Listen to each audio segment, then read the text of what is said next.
Dikutip dari media online, Radar Perbatasan menyebutkan, Pilkada Malaka 2020, Pesta Rakyat atau Bencana Demokrasi.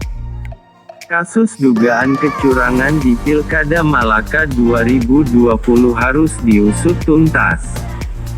Temuan data sementara, 40 desa dari total 127 desa di Kabupaten Malaka ditemukan 2.532 pemilih siluman yang diduga kuat dimobilisasi untuk mencoblos memenangkan paket tertentu.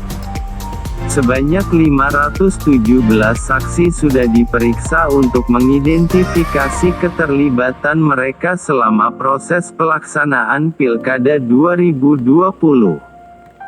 Dalam pemeriksaan itu para saksi membeberkan berbagai keganjilan selama proses pelaksanaan Pilkada.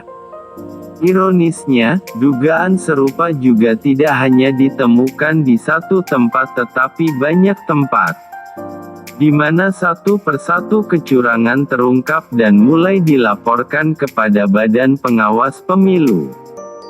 Tentu saja seluruh pengaduan ini harus diproses dan diusut tuntas. Contohnya saja ada saksi yang mengatakan mengetahui pendobelan pencoblosan bisa terjadi beberapa kali. Bahkan ada saksi juga yang mengaku saat pencoblosan satu orang bisa coblos 5 kali pada tempat berbeda. Pertama dia gunakan C6, kedua orang yang sama gunakan suket dan orang yang sama gunakan KTP pada 2 atau 3 TPS yang berbeda. Menurut saksi, mereka mengetahui persis pola permainan yang terjadi karena ada orang yang mengatur. Mencermati carut-marut Pilkada Malaka 2020, bukan tidak mungkin sejumlah pelanggaran masuk ke ranah pidana. Bahkan jika ada penyelenggara atau saksi yang melakukan kecurangan, hukuman lebih berat. Namun ini semua terpulang kepada keseriusan Bawaslu dalam mengusut tuntas. Jangan sampai pelanggaran-pelanggaran ini malah dipetieskan hanya karena kedekatan atau takut diintimidasi. Kita berharap, bagi masyarakat yang merasa dirinya dimanfaatkan supaya melaporkan hal itu untuk kemudian diproses.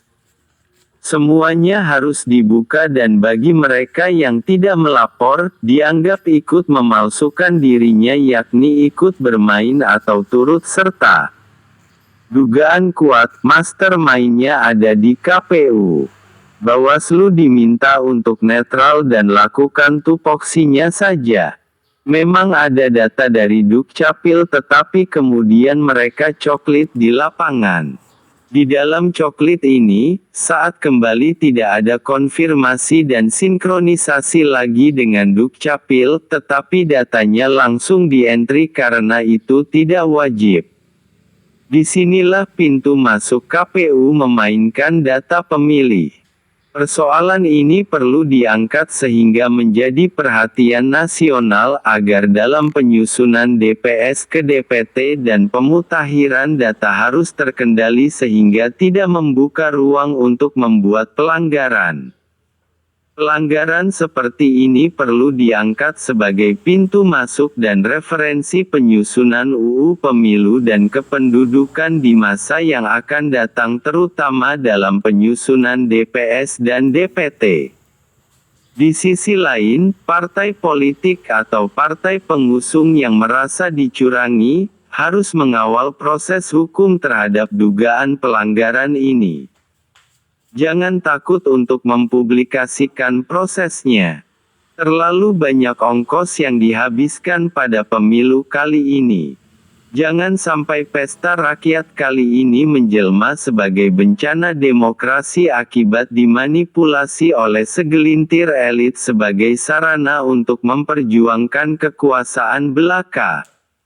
Jika hal itu yang ditonjolkan, maka kualitas demokrasi yang didambakan untuk mewujudkan kedaulatan rakyat sesuai premis, suara rakyat adalah suara Tuhan, Vox Populi Vox Dei pantas untuk dipertanyakan.